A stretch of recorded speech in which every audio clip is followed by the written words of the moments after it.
আজ এক নতুন বাস্তবতার ভোরে দাঁড়িয়ে আমরা। যখন পুরনো অধ্যায়ের অবসান ঘটেছে, তখন কাকে স্মরণ করা সবচেয়ে বেশি প্রয়োজন? তিনি বঙ্গবন্ধু শেখ মুজিবুর রহমান। তিনি কোনো দলের নন, কোনো পরিবারের নন, তিনি ৭.৫ কোটি বাঙালির মুক্তির স্বপ্নের নাম।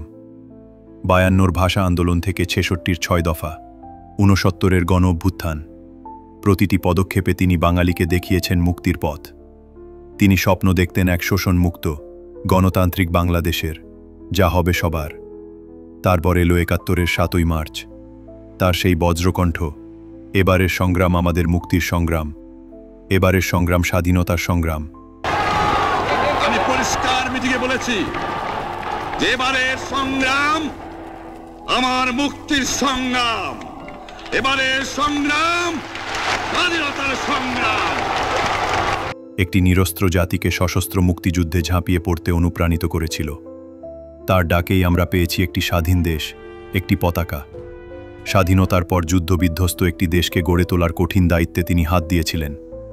সাধারণ মানুষের মুখে হাসি ফোটানোই ছিল তার একমাত্র লক্ষ্য, কিন্তু সেই স্বপ্ন পূর্ণতা পায়নি। সের এক কলঙ্কিত রাতে তাঁকে সপরিবারে হত্যা করা হলো। যে তর্জনী একদিন জাতিকে পথ দেখিয়েছিল, ঘাতকের বুলেট স্তব্ধ করে দিল সেই আঙুল, থামিয়ে দিতে চাইল বাংলাদেশের অগ্রযাত্রা। তারা বঙ্গবন্ধুকে হত্যা করতে পেরেছে, কিন্তু তার স্বপ্নকে নয়। আজ যখন দেশ এক নতুন পথে হাঁটছে, তখন বঙ্গবন্ধুর সেই মূল আদর্শকে ধারণ করাই আমাদের দায়িত্ব। ব্যক্তিগত বা পারিবারিক শাসনের ঊর্ধ্বে উঠে তার স্বপ্নের সোনার বাংলা গড়াই হোক আমাদের অঙ্গীকার। আসুন আমরা সেই স্বপ্নকে সত্যি করি।